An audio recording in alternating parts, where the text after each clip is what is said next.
Good morning, everyone in California. Good afternoon or evening, wherever you are. Very pleased to be back again for the third installment of our Artist Dialogue series with Bake Art. Today, I'm happy to introduce two wonderful artists that I've had the pleasure of knowing and working with for some time. Los Angeles-based Elana Mann and Atlanta, Georgia-based Jihad Moon. So I'll just take a quick moment to tell you about each of them, and then I'm going to turn it over to the two. I think we're going to have a really wonderful, warm, and lively conversation today, and I'm excited that you can join us. So, now I lost my page. Sorry. There. Oh, because I wrote. Look, paper. All right, so Elana Mann, who joins us from Los Angeles, is a graduate of Washington University as well as a recipient of an MFA from Cal Arts. She has an upcoming exhibition at 18th Street Arts Center that will be in 2021. And she was recently recipient of a residency award at the LA Clean Tech Incubator, which is an innovative program in downtown Los Angeles that embeds artists with clean energy startups to innovate in materials and concepts. And then she's also been a recipient of the Art Pace residency, which was an important milestone in her practice.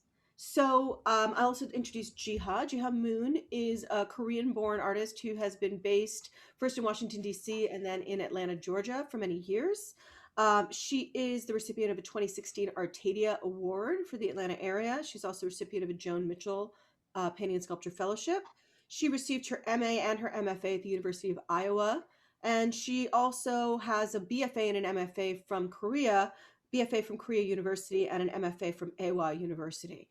So I'm very pleased to welcome, again, both artists to join us today. Thank you for being here. Thank you for having us. Of course. So the two of you have very divergent practices. You know, you don't do the same thing at all. Elana, I think of you as primarily a performance and social practice artist, although you are also an object maker. And Jiha, I think most people who know your work know you primarily as a painter, but actually the reason that I invited you both here today has a lot to do with the fact that you both also are very interested in the medium of ceramics. So we're going to talk about that. But I wanted to start actually with content first. And something that I've observed in both of your work is that in very different ways, you each create situations in your work where people who have very different, very diverse cultural backgrounds can access a common point of reference in the work. And I think for that reason that you both really engage the very idea and substance of multiculturalism in the United States as a subject. So I wonder if we could begin by talking a little bit about that. How does your work invite a variety of readings? And is that open approach to meaning important to you? Let's start with that, actually, and we can talk about cultural references specifically after that. Jihad, do you want to go first? Sure. Thank you. What was the last part of the question again? How is an my open approach to meaning important to you? Do you want to tell people what your work means, or do you want them to sort of figure it out for themselves? right? I guess it's a little bit of both, because when I do my research, I have a lot of experience of like going around and reading and meeting with people. And I do not have hierarchy of that. And also my work is very influenced by popular cultures. So I do collect a lot of images from my everyday life. And I want them to be more available for all types of people, regardless their gender, their like identity, or even generational. So I do tell people that, like, my audience are not just targeting one. It's really open for everybody. But then when they approach my work and find something they really engaging with, or based on their appearance, and they start questioning, like there's something a little bit different about, what I know. So, and then they sort of dig it in. And I really want that experience to get deeper. So in the beginning, they, out of curiosity, they find something like exciting, and then wait a minute, that really tells me something. So they sort of engage with their own experience, also create their own narrative. So I'm really excited about that, even though it's not specifically based on certain stories, but that story that we could create. And also in time, right now my work is reading, people are reading my work in this way, but 10, 15 years later, or even beyond, people could have a different reading to it. So I'm really open to that and excited about that. I guess if I give you an example, like, I start kind of inviting to draw Angry Bird because I see my son playing Angry Bird all the time. And then I somehow incorporate that Angry Bird with the Georgia peach, and then create my own iconography, and then start drawing on my ceramic surfaces. And then when it's in the gallery setting or museum setting, a younger generation could come and then see it, even though the work looked really complicated and looks very, uh, like a Korean traditional setting, they always find what they like and what they like to see. And then wait a minute, there's Angry Bird. And starting from there, they're building their own narrative. And why is Angry Bird sitting on a weird pine tree? And they, start looking at things differently. I hope that makes sense. Yeah, I definitely see that in your work, Jiha, just like all this different iconography coming together. In my work, I make sculptures that function as musical instruments or that amplify the human voice. And I'm really thinking about the power of the act of listening, the power of voices, especially like amplifying voices of disenfranchised, disempowered, historically oppressed people. But in the gallery setting, anybody can use these instruments. So anybody can, pick up one of my protest rattles and like shake it, or use one of my sculptural megaphones to amplify their own voice. And I like the fact that it's so open and inviting, and certainly, kids really enjoy playing with the instruments, and adults have a different way of engaging. I think that that now with the current climate of protest, where there's like, you know, protest the stealing of the election, and then protests like Black Lives Matter, and I'm making these like protest sculptural objects. I feel like I have to be like really more specific in terms of like which voices I'm talking about amplifying. And yeah, and so that is like a real question in my work right now, because like, I just made this 6-person protest horn for 6 people to use at once. And when I was making it, like the pandemic hit, and the only people that were protesting like the use of masks and like the lockdowns and stuff like that. So I was just like, what does that sculpture mean now, that those are the people on the street? And then things shifted where people were protesting for Black lives. And I was like, okay, now the sculpture has like a different kind of meaning. But yeah, I think right now it's sort of like, I want to promote listening, I want to promote voices, but I also have to be really careful about like which voices I'm talking about and what kind of listening I'm talking about. Like listening to hate speech, no. So yeah. I just had a really interesting image because, I think about those works that you made, not just the 6-person horn, but even the individual horns that you've made, the ones that, have the same kind of context with the hands, and maybe we can run the slides so folks can see what that looks like.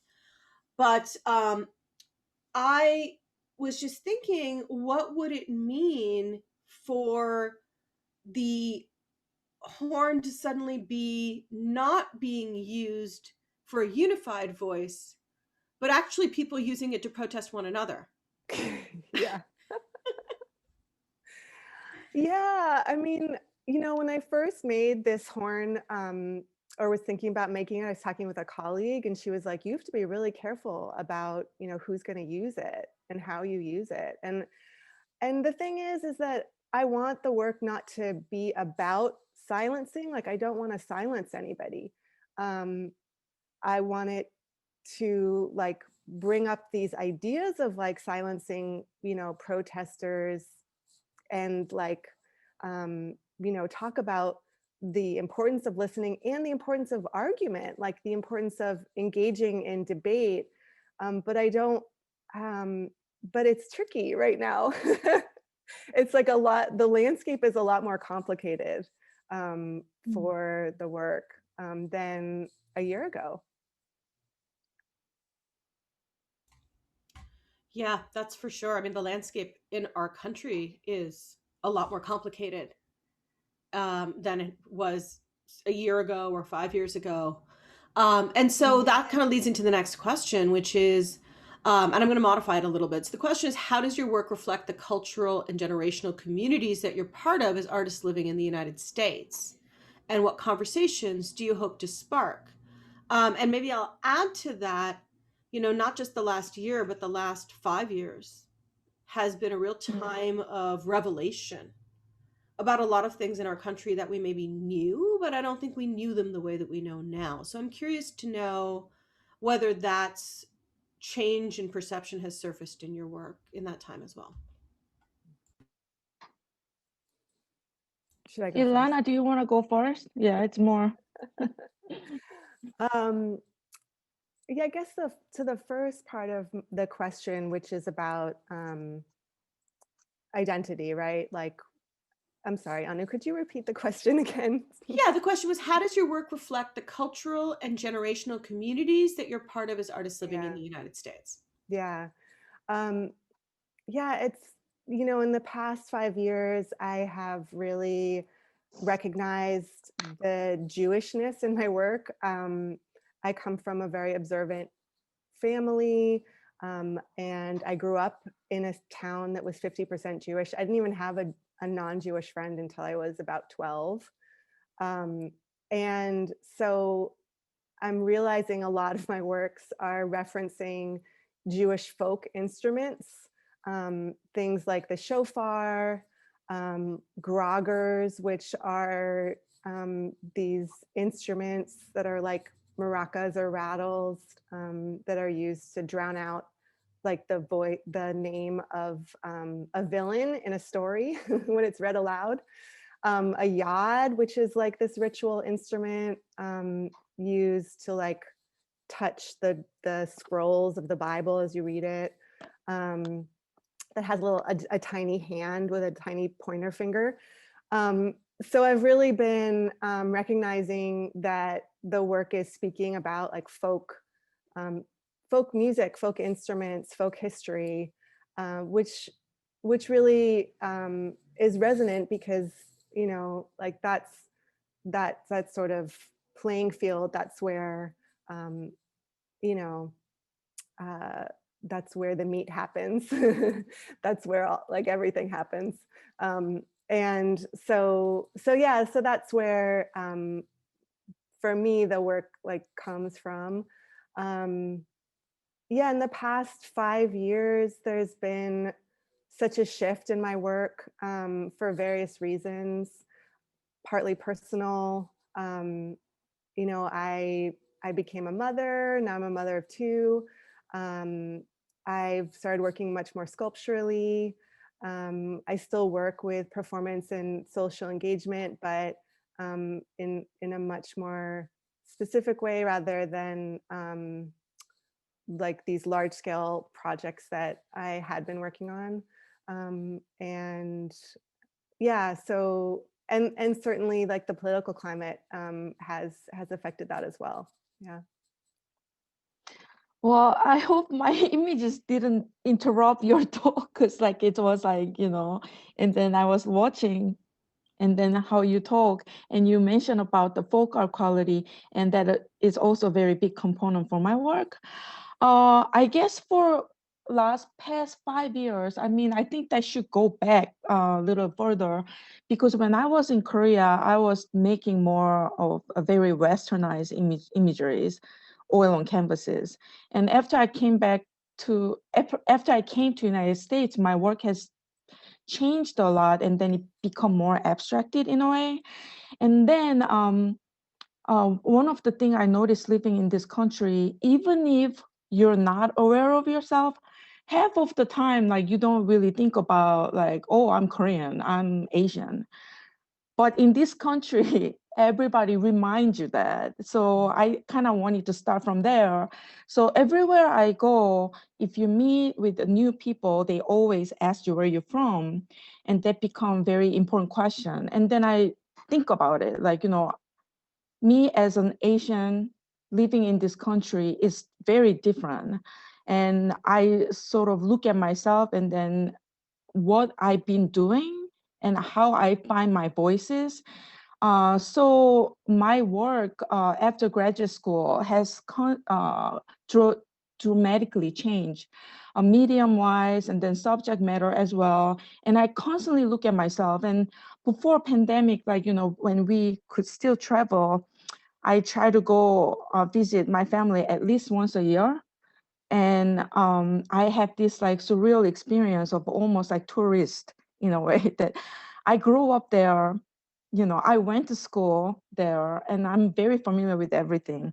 But every time I go to Korea, I become a little tourist and I try to find things differently, communicate with people differently. And also, I guess my family as well, my friend as well, remind me, you're very westernized, you're very Americanized. And since when do you need a personal space so much? And all this question, and I felt a little uncomfortable, and I feel like, oh, it's time for me to go back home. Can we lose the blank screen? Yeah, I'm just wondering if Oh, the slideshow's stuck. Um, yeah. Please, So, so okay, there were a couple things that I saw actually that I kind of wanted to call out there. Like, for example, in one of the slides, please. Jiha, I saw a Warhol banana from the Velvet Underground, right? And then the Angry Bird, of course. And I think that, what is so exciting about the work that you make is that every time you look at it, you're going to see something else because there's so much there. Um, and also that the work is very funny. And I think that's true for both of you. You both have a very humorous approach to life and to making art. So can you talk a little bit about that? What is the humor in your work? And also, does humor have a deeper meaning? Is humor political, or is humor social or historical in any way in your work? Yes, absolutely. Humor is very important for me to talk about important issues. And I think we discussed this before, but nobody wanted to sit in the lecture. Like, nobody want your parent to tell you what to do kind of in a lecturish way. And I want my work to be educational, touching important issues, also more so very emotional. I want to bring the emotion that I've been going through to each one of my work. And speaking of emotion, like being funny and laughing and nervous laugh can be one of the I guess like important emotion for me. So my iconography or a little bit shifted imageries always have some type of meaning behind and somehow related to people. So for example, this banana, what I heard from my second generation Korean American student, they told me, hey, are you Twinkie, banana, or you're like Bob? And like wait, what are those? And then they explain it to me. So, and then I thought that was like really interesting, how can I say, experience, because like all this younger generation, they sort of trying to find out who they are as a person within the community, and they want it to be belong somewhere. And within that community, there's also tension, like a Bob and Banana. I mean, they're fighting, they're arguing which one's better. And I mean, like, coming from adolescent, like, that age group also is very kind of intense that way. But I thought that was really interesting in a way that people need to know more. So I start adopting those like little iconographies, and people kind of recognize this as Andy Warhol banana from Velvet Underground. So it has its original meaning. Maybe that attracts to people who are more just like a Westerners. But then after they're kind of reading that imagery within my work, and they have another layer to understand Asian community in this country.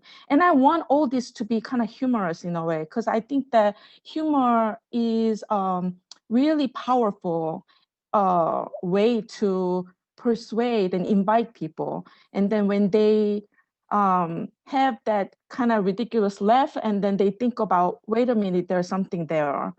And I think that's kind of important for throughout all my work. So I'm always kind of saying that it's like uh, black comedy almost, like kind of funny, but it's serious, a little bit serious. I love how you're talking about using humor to disarm like the viewer, kind of as a way to open up to what's there or to a deeper meaning. I think about humor as like a spectrum, or like laughter as a spectrum, where it's like laughter on one side and tears on the other side. And that they can just like flip so easily. I know for Jews, like humor is used a lot to process trauma and grief, or as a way not to process it, but maybe to like Digest. digest, or kind of like live through it. And so yeah, so culturally, humor has always been really important to me. It's like a love language in my family. But yeah, humor is so political, and it's so based on culture and subjectivity, right? It's like, Yeah, what's funny to one it's person. not right. Yeah. Not So funny to the other. Yeah. yeah. So my father is a physician, or was a physician, and he moved from like the Northeast to Portland, Oregon. And when he got to Portland, Oregon, and would like be using the same jokes and stuff with his patients, like they wouldn't laugh. And he was just like, what's going on here? Like, People are uptight here. no, it wasn't that they were uptight. It was just like a totally different sense of humor, Yes. And so yeah, so it's so culturally specific, and so specific to like an individual, or Also yeah. generational too. Well, like, when I make a joke, when I go back to Korea, and then, I mean, even like we talk on the phone, whatever, my friend often tease me like, nobody use that slang anymore. Jiha, your jokes stuck in 1999. And like, dude, that's when I left the country. I'm sorry, I'm uncool person. But I think it's really funny. And then that also comes back, what's funny to you is not funny, but like, it works in the other area or different community, or, even people click, you understand my humor, we're friend. Yeah, totally. I think in my work, it's like using sort of uncanny, dark humor, like putting things together that you wouldn't expect, sort of abject, like bordering on abjectness, or the grotesque sometimes, but also very like a very careful craft and detail. So yeah, I don't know that. I mean, maybe people like laugh out loud at my work. I'm just not, I don't know. I'm not sure that that actually happens, but maybe there's just like a kind of weird chuckle, like, Yeah, I get that a lot too. Well, I think the being weird is not a bad thing. It just kind of gives you a different way of thinking, and what about this? It's like kind of suggesting using different kind of sensibility. I think that's a kind of an awakening in a way. Yeah, I mean, Jiha, when I look at your work, like I'm so overwhelmed, not in a bad way, but I feel like there's like this riotness of like form and imagery and yeah, I don't know. It's kind of like this explosion. Yeah, I think explosion is very good compliment. Thank you. Well, because like I'm thinking about so many different things and then trying to bring that emotion to it. And like, I guess like my goal is to initially stimulate people. They are so bombarded by these layers of complexity or colors or crude mark makings. And then crude mark making, within then there's the intricacy as well.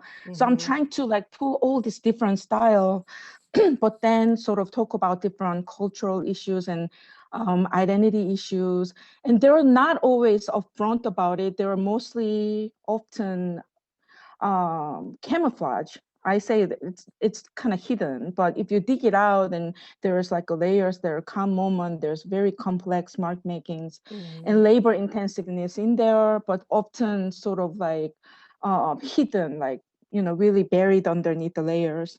And I think that what I'm trying to do the most is to bring that emotion using all these different techniques and sort of resemble our life, because I feel like each individual's life is very complex and very layered. And when we meet a new person, we just only see one side of it. And in order for me to understand that person, that whole spectrum of that person, it's a whole history book.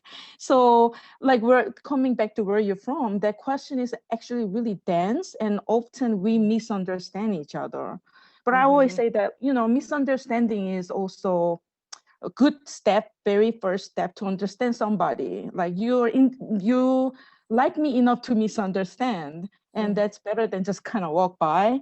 And then starting from misunderstanding, I'm gonna like peel the one layer by layer and see what's in there and what kind of history you are.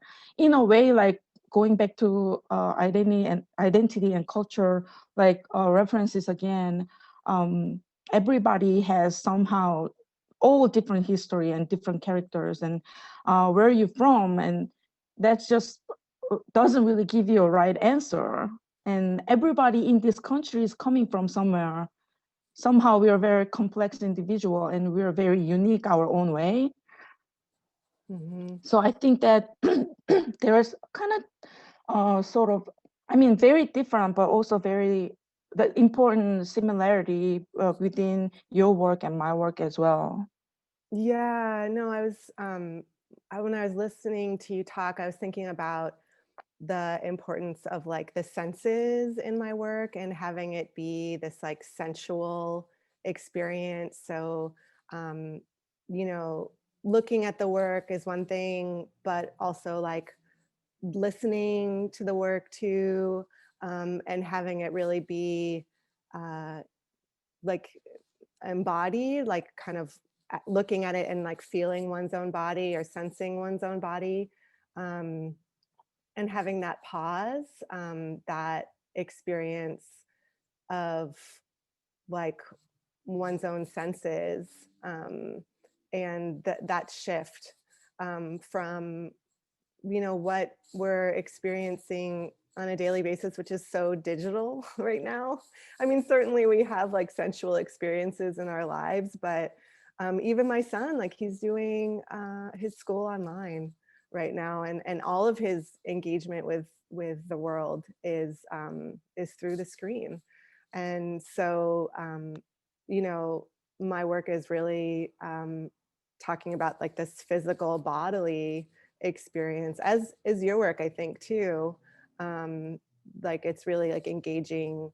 I mean, obviously like conceptual ideas too, but like sensualness of materials and of sound and whatnot. So yeah, that resonated a lot with me. And this idea of like misunderstanding or miscommunication, like crossed lines, I can see in your work too, just like, you know, this kind of layering of symbols and of forms. And certainly in my work, so you can see these rattles, they're called like the Blame Game Rattle series. And I was thinking a lot about the act of blame and like the act of accountability and responsibility, but also how like pointing a finger at something or someone also implicates yourself too, right? So you're blaming something, or you're pointing something out, you're saying like this isn't right, or this isn't fair, or this person did wrong. But you know, it also engages like your own position. You know, how are you involved in that system, or how are you a victim, or how are you a survivor, or whatnot. And so yeah. Sorry, this is such a great shot, that last one too. Yeah, so to this is consider the humor in your work.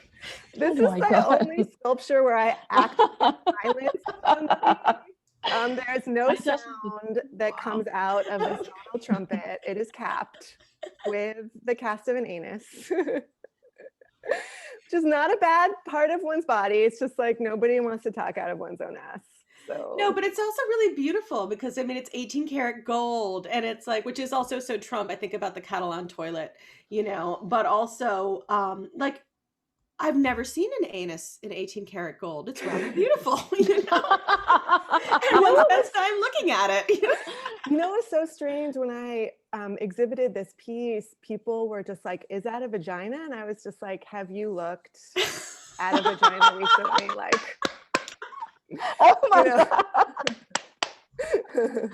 Poor you. Oh, so I think we have a good segue into the next question. I'm going to switch the order actually, Okay. because the artist and parent question came up while we were meeting previously, and I was actually really interested in what you said earlier, Jiha, about getting material, imagery, and content from your son, who is what, 11, 12 now, right? 12. 12.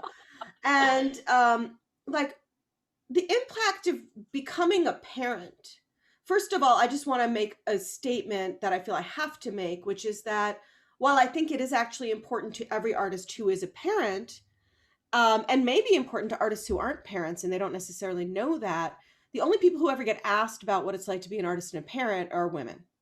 So with that caveat, I do think in, you know, in your cases that there is an influence that raising children has had on your practice.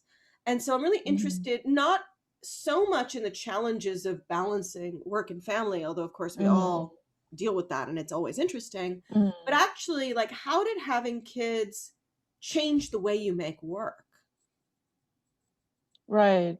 Um, I'll go first. And so for my work, my influence is actually, I would say that everyday based experience. Not only flipping through art history books or things that I read or I see, but also from people, also even like, you know, little product that I see in the grocery store, like a hot sauce bottle, like, you know, reading the labels, where this product coming from. So everything around, surrounded by my everyday life can be my influences. And of course, having a family and then living in a different country is a huge impact on me. And I always sort of I can avoid that. So I'm people watcher. I call myself SpongeBob SquarePants. I just like observe everything, everybody reference something, and then I just look up and then wait a minute, how is it different from what I'm referencing? I adopt and embrace in my work. So having a child is a huge impact on me, as me as a woman, and physical experience, as well as like so much environment change around the kid. Like I have to, everybody knows, like we have to that like honor that little thing came out in this world first. So that has a huge impact. And I just really actively incorporate with all my experience, thinking that this is really beneficial for me. So looking at Dr. Seuss books, and like, you know, without having a kid, someone just like mentioned that that's really similar to your some of your mark making. It was different back then. I just look at the book and oh, it just kind of form and shape a little bit similar. But then having a child and then looking at the Dr. Seuss books, like really is a huge difference, because when my status changed, and you know, so those things are become very important, and I also embrace, and I don't really feel shy about it. And also I realize this world, especially art world, is really white male dominant. And if you as a woman artist, like you say that you have a kid, and I have some like specific experience myself, that it's not always plus. And I go to residence. I went to many residencies before I had a child, and people were mentioning that, like, um, you're not actually talking about your family or your like son. I mean, your like children so much, like and I was like really confused for a while, and then wait a minute, I really kind of come to realize this is really important. I need to be who I am as a person to make things, and I should feel proud. I never not want to talk about my family, and people notion of you talking about your family or your kids, like, it become kind of cheesy. And I think about it a lot, often in a long stretch of many, many years. And I disagree with that. And I want to be proud. And I also embrace my lifestyle that I choose to have a child. And also, as a woman artist, I think that we have to demystify male dominant art world. So I am actually I am actually very proud to say that things can be possible, and also like having a child is really changed my working progress, and in a very good way too. So it makes me more planned, more, I guess, like a tough artist, like when to say no. Those things that I was really wimp about it before. Now I feel that I'm more strategic and planned, and a thick skin person who can say no sometimes, not the no sometimes. I think that it's a good benefit that I get being a parent artist. Yeah, I can relate with that a lot. My art practice had to really change when I became an artist, and I had to learn to say no, and to really work with my time in a different way and be more strategic also, with how I'm using my time and resources, because creativity is infinite, but time is finite. Um, so that is just such a reality when you're a parent. You want to be with your child, you want to be in the studio. And sometimes that works out and sometimes it doesn't. But I too felt like the work got stronger when I became a parent, rather than, detracting from the work, in a bunch of different ways, not just in being able to say no, um, but also things that used to make me really nervous, or just like get me all worked up as an artist. And I'd just be like, I just birthed a human.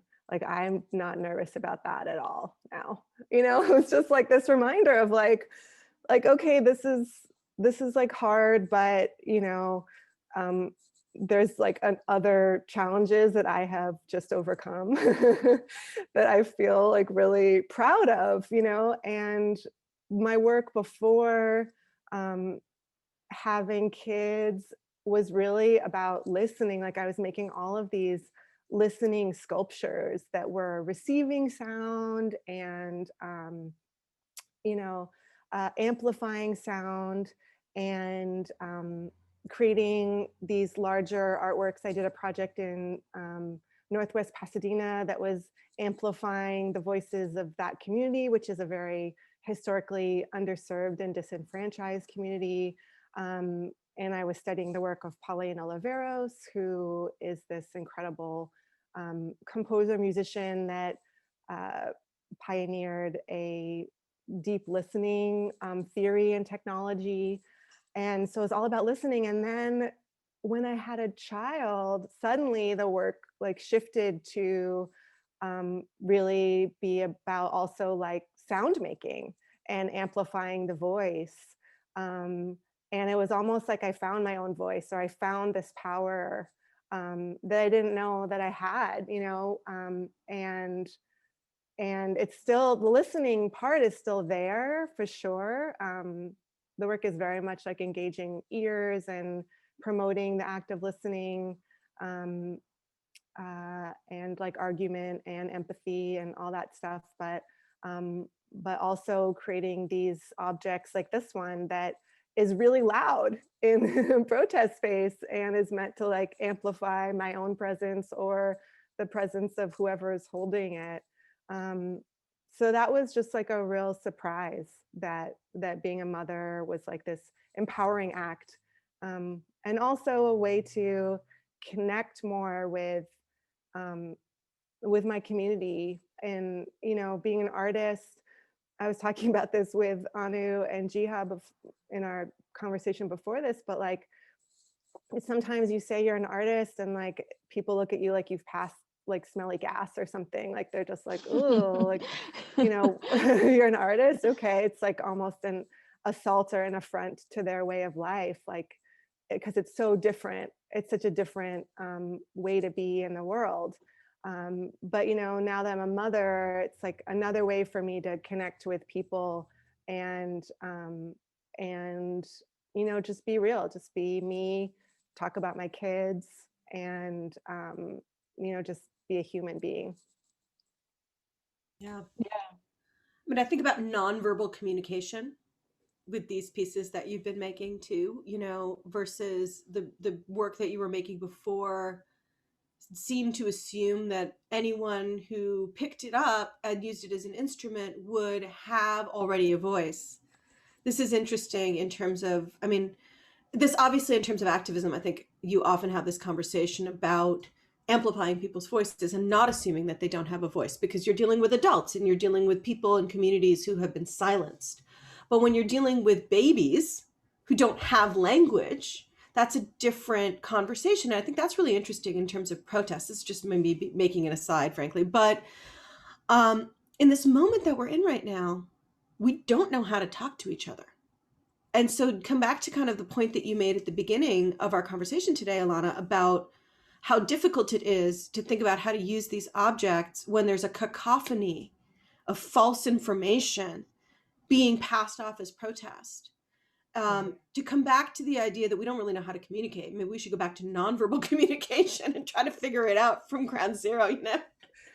Yeah, no, it's so funny because yeah, I love what you just said. It's so true and such a great insight.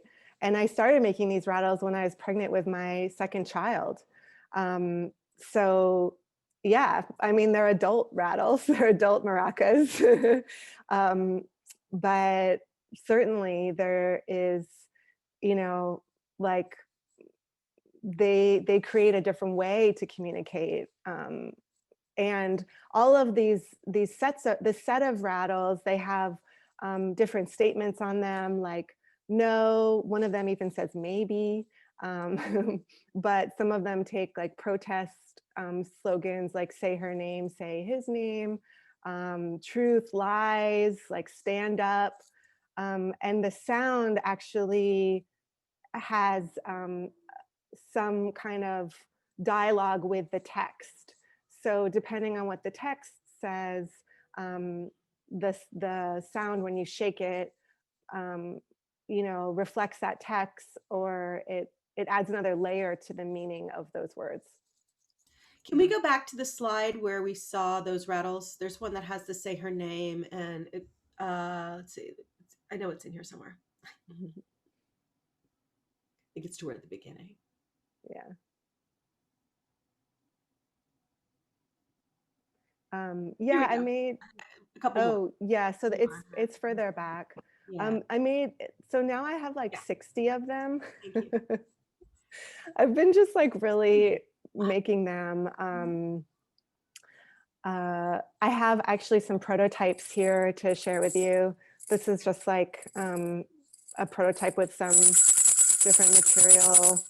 Actually, maybe we can take the slideshow away now and just do full screen, because then you both have objects, and now we're going to share them. So this is the show and tell portion of our talk.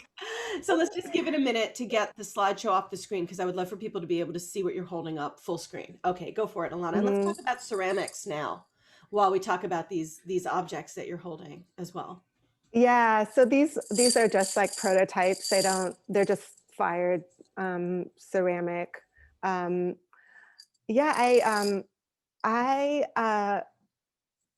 love working in ceramics. So these are cast. So I use molds and then I slip cast them. And I was so fortunate to do a residency at Pitzer College, which was meant to work with artists that have never used ceramics before. And when I first started making sculpture, I actively like avoided ceramics for a number of reasons. And I feel like now looking back, I just can see those reasons as being like patriarchal or like misogynistic. Like I just really viewed ceramics as like this domestic material, and as relating to something in the home as being overly precious. And I was also intimidated by it. I'm still sort of intimidated by ceramics, but now it's what draws me to ceramics. Like I love the fact that it points to the domestic, but doesn't necessarily have to be in the domestic, or it can be both in the domestic and in the public space. It kind of encapsulates like the personal as political, I think, in just a really beautiful way. I feel like we frequently forget that it's a scientific medium as well. I mean, I'm looking out my window and there's an electrical pole. It's got ceramic transformers on it, and it actually, ceramics is a very important medium for science as well, which brings us maybe to talk about Lacey a little bit, and how did your approach to ceramics maybe shift when you had that access to that facility? That facility has a whole prototyping shop. So they have all these machines that I have never even thought about using before, to be honest. And now I am, ceramics is such a plastic material. It's very hard, durable, but you can also like mold it and shape it in different ways. And now that I can like think about 3D printing or 3D modeling and using ceramics, it's just like expanded even more what I can do. And that's just like really exciting. But I'm curious, Jiha, like, how did you come to ceramics? I know you were a painter and drawer, and then ceramics came into your life. So I'm just wondering, like, what was that shift, or when did it happen? Yeah, I've been painting for a super long time, and then once in a while I have like this desire, want to make something or do installation or do something more fun with community. And I always had been wondering how I could build a scholar's rock with ceramic. So I think that curiosity sort of like got me started to do ceramic. And I was like playing with the paper mache at first. And then a friend of mine suggested like, what if you play with the clay? And then just like how I learned to drive and get driver's license, I got super nervous. Like, "No, wait a minute, that's too much. I'm too nervous to go to community studio." It's like I didn't like, I wasn't brave enough to do. But then in 2011, I got Mokaji, like a local awards here in Georgia. Um, I got award like about $10,000.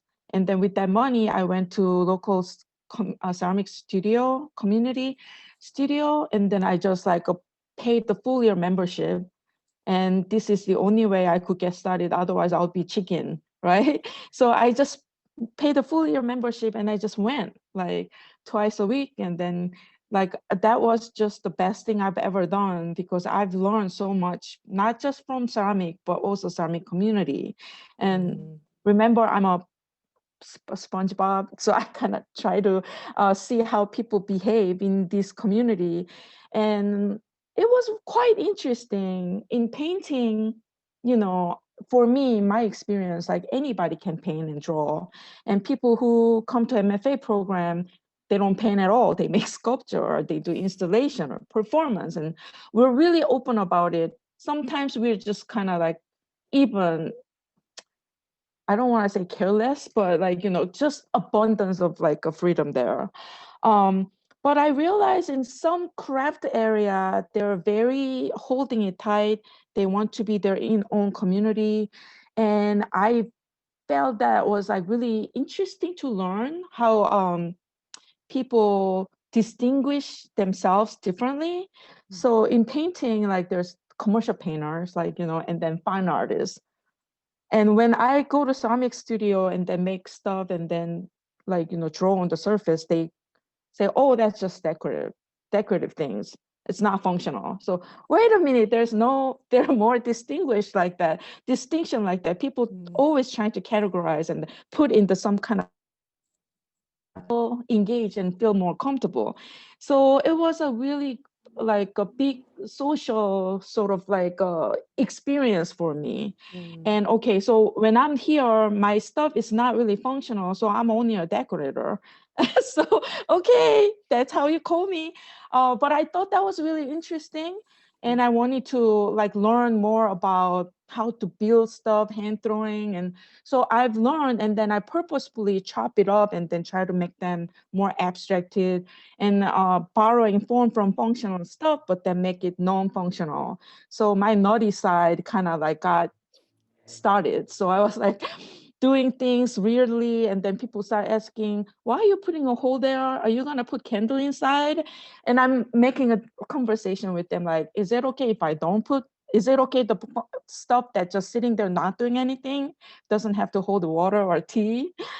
So it got me really excited. So I've been doing that practice a lot in my work, and also thinking about surface decoration as a traditional format. My act is the same, painting and drawing, using slightly different material, but my act is whether it's on paper or on ceramic surfaces, that's same. How we categorize things are different. So I just feel more excited about being naughty and trying to do wrong thing or exciting thing, I will say. So on the surface, quality, I draw and paint a lot, and that gives me a lot of opportunity to research. And I do use glaze and glaze. And what if I draw on the top of glaze area? So I kind of like really get excited about the process of it. Not everything. That you have on your table. Oh, I'm sorry. Hold up the Yeah, piece, so how that works in the piece that you so made. this is a kind of recent work. I throw like two parts and put them together, and then hand build with fortune cookies here on top, and then another one goes like a handle. And then I put a little bit of decorative like elements with the pink synthetic hair, uh, braided and then wrap around the neck, so it looks more like a person or wearing scarf or something. And then on the surface, if you can see, and I drew all this iconography, the shapes that somewhat based on the objects or things, the design that I see, and also sort of change a little bit. So you see milagros, like the Mexican influence, and it's a wishing charm. People, so it's part of, it's kind of like a folk art. And they basically, if you see this hand, big hand, there's a little bit of like a body part and foot. So they want the part of their body to be healthy and organ to be healthy and not to get sick. So I'm looking a lot of like folk art, like regardless where it's coming from, and then sort of I guess like filter through my experience, and then just draw on the top of the ceramic work. And this is underglaze, and then I use some glaze around a certain specific area. So it's a lot of drawing and painting. So it's just on the surface of ceramic. What, Things that sorry, Ilana, go on. what influenced the use of the synthetic hair? It's kind of more fun. So the thing that I do in my paintings, like all really rely on color, combination of color. Like I use like this color and that color put together, it looks like Christmas and looks like Korean bridesmaid's dress. And people sort of have a different take on.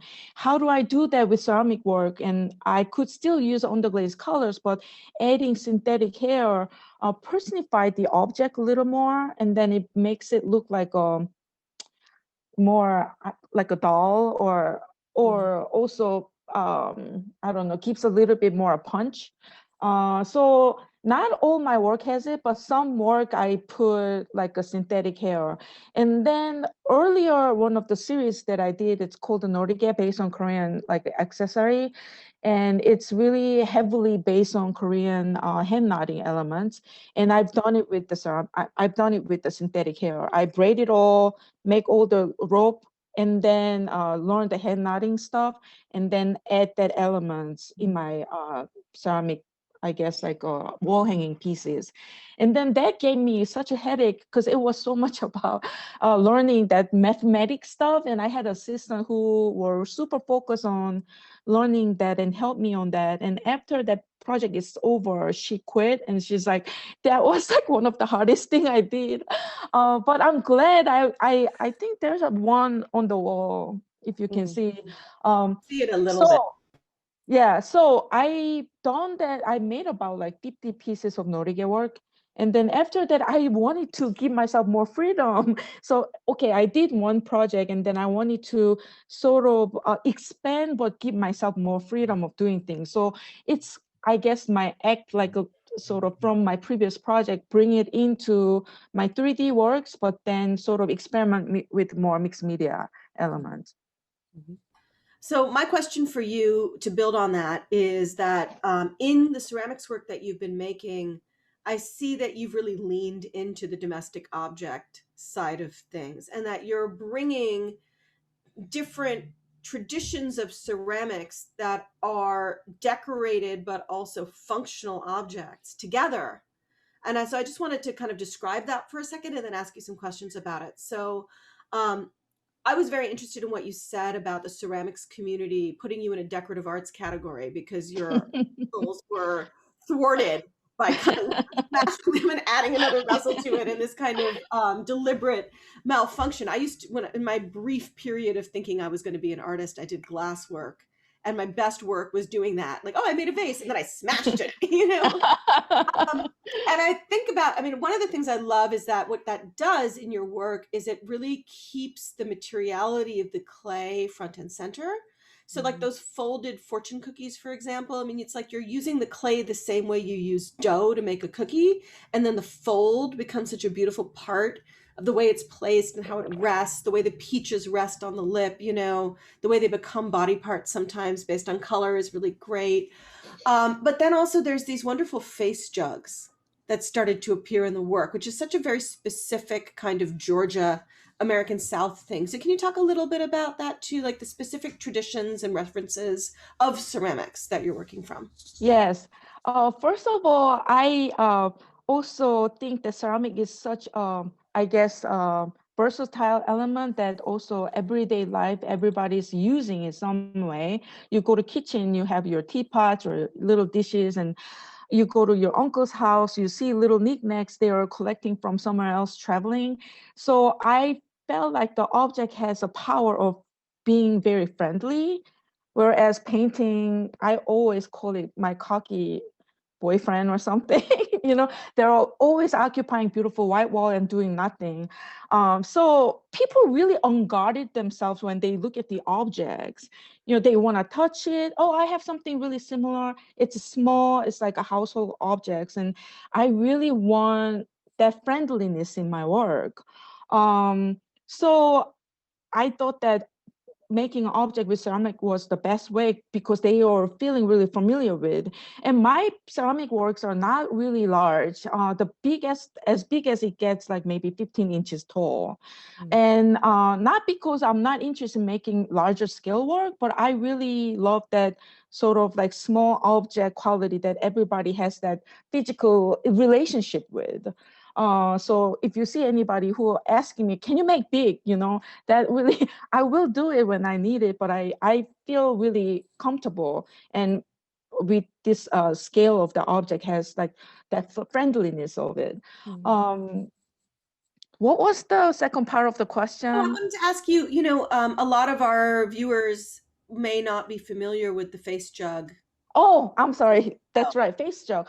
So the Face Jug is kind of like famous in the South, like North Carolina, South Carolina, Georgia.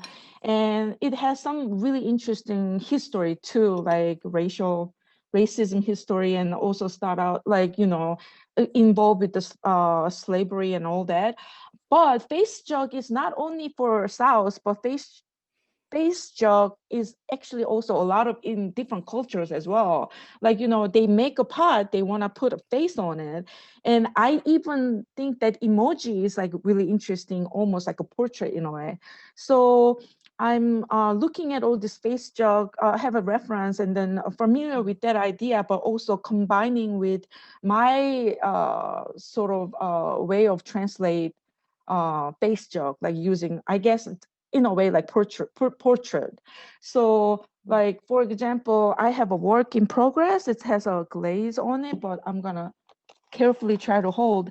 So the face traditional face jug is like really scary looking and almost like really ugly using darker glaze, and has purpose of like chasing kids away when they put the liquor or like cookies and but it's done that already. It's referencing that, but I do not want to sort of referencing too strongly, but filter through my channel. So I want to make more whimsical, kind of funny, and also a little bit scary and weird.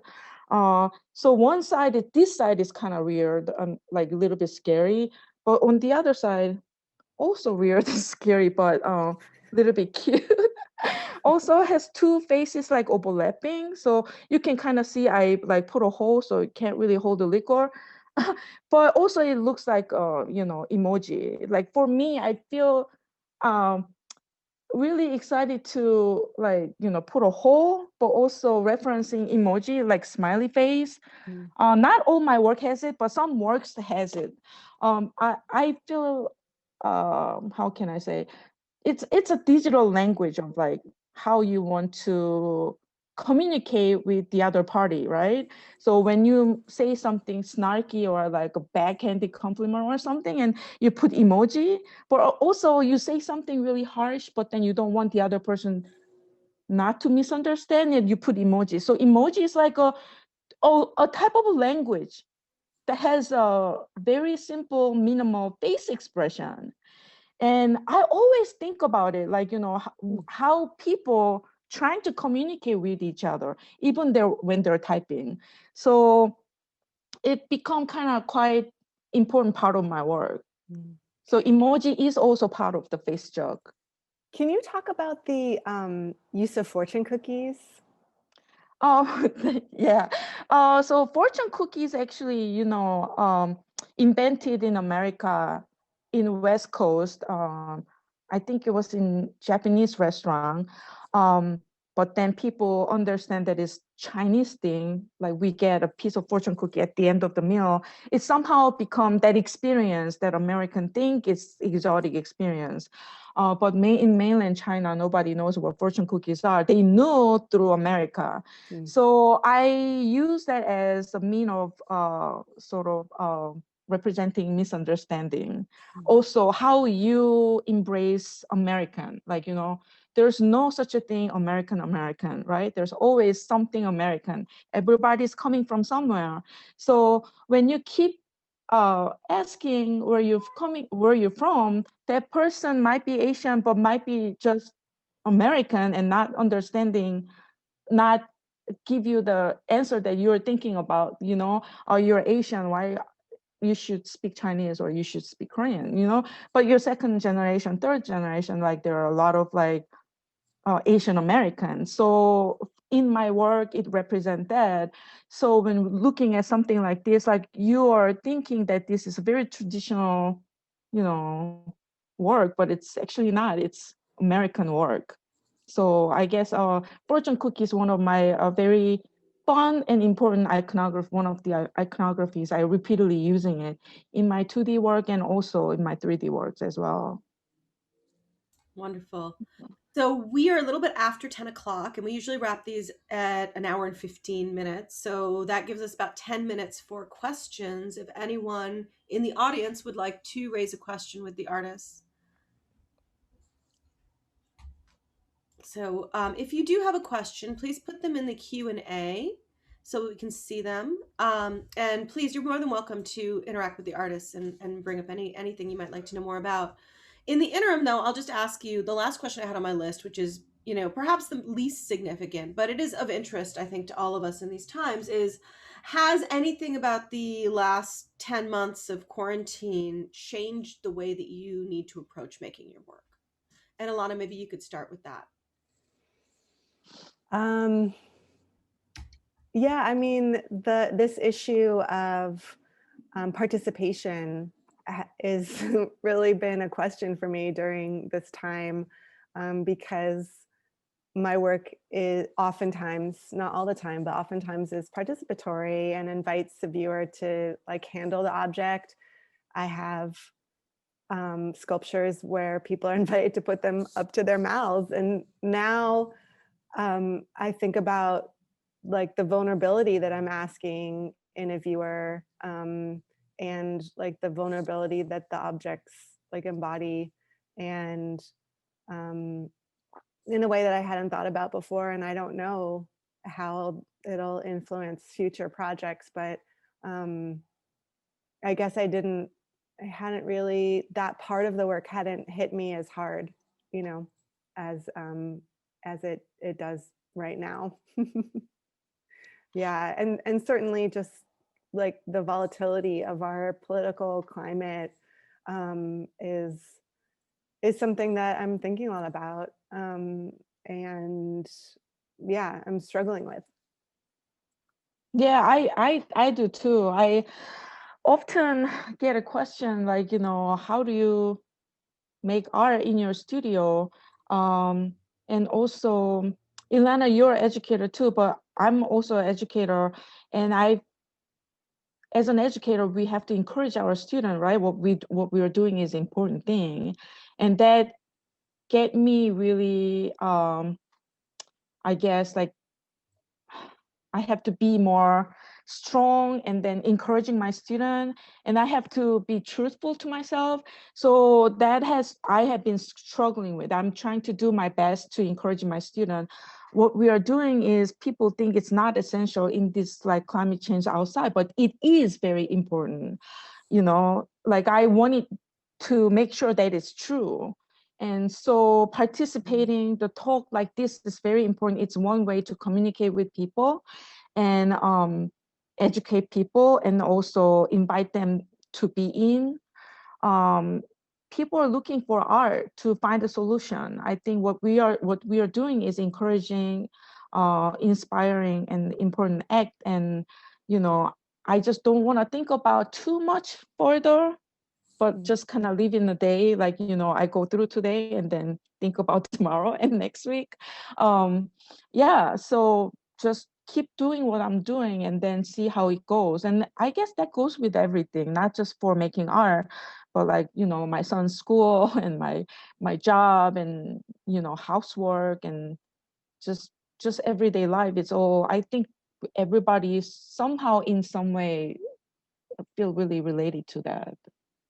Yeah, I can relate completely to what you just said. I know a lot of people had, colleagues, artists, were just like, what does my art even mean right now? Or how am I important to society as an artist? And I just feel like, well, there's never been a time where you're more important and more needed. Both just as, soul sustenance, like as, just like the music that we listen to, the things that we look at, just like help keep us going, give us strength, give us peace, give us like curiosity. But also artists are imagining what kind of future we want to live in. We're imagining solutions, we're creating that too, in the culture that we produce. So I honestly feel like it's never been a more important time for artists. Exactly. Yeah. It's amazing because like even some years ago, what I do didn't sound so, I don't know, people care less, to be honest. But then I got a lot of like institutional interest. And sometimes I feel like, I wish my work were more popular. But like coming back to my studio, I just being a dork, like I do what I do. And then all this outside craziness going politically and craziness. And I look at my work, it's so important what I do. And it gives me clear answer. Like I do what I do. I'm right. I need to focus on my work and then continuously making an important, conversation, that's really sort of contribute to the society. Like that's what I can do, Right. Sure. inspiring people.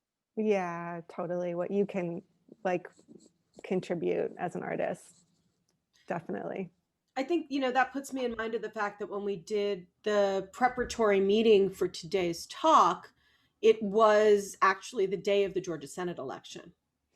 And it was such a wonderful energy. I was exciting for me, I felt, to be on a call with you, Jiha, while this was going on, and your husband came back and he had just voted. And yeah, that's right. Right. I mean, I think about the condition of our politics right now, right? Even though we talked about the negative things that happened over the last week a little bit, but actually the very positive thing that's more significant than any of those negatives is that we have a Democratic Senate for the first time in my adult lifetime. And that is because of people like you, Jiha. It's because of the message of your work. Your work has been representing the future of the Georgia electorate for a long time. Without well, thank you. That was coincidence. My blue but it's peach. beautiful, right? I mean, I think I just want to bring that up because I want to make the point that like what you're saying is really true. It's very real. And I really related to it as well because I'm also an educator. And I'll be honest, over the holiday break, I was quite depressed because I spent my whole fall really boosting my students. Everything you do is so important. And then I kind of had this like, wait, but is it? What can we do? Right. But then I look at that and I say, you know what? Yes. Right. People don't always understand right away because artists also see the future. And that's something I think is true in both of your work, that you really represent the future that I want to see in the work. Right. So thank you for that. And thank you for being with us today. No, thank you so much. I mean, this has been really wonderful and you put it really beautifully. Amazing. Just very inspired by both of you and what you've brought to us today. Oh, it's been a real pleasure. And thanks, Beck Art, for hosting. Yes, thanks very much to Bake Art, to Susan and Chris and Maxine. We look forward to the fourth and final of these talks, which will be in February with artists Elliot Hundley and Entong Waharso. So please come back and join us again in a few weeks for that. In the meantime, again, many thanks to Ilana and Jiha And you'll be able to see this talk recorded and archived on the Bake Art website later this week. So if you enjoyed what you see, please share with other people you think might be interested. Thanks again for being here, and everybody have a great Saturday. All right. You Thank too. you. Thank you. Thank you both. Thanks. Bye, everyone.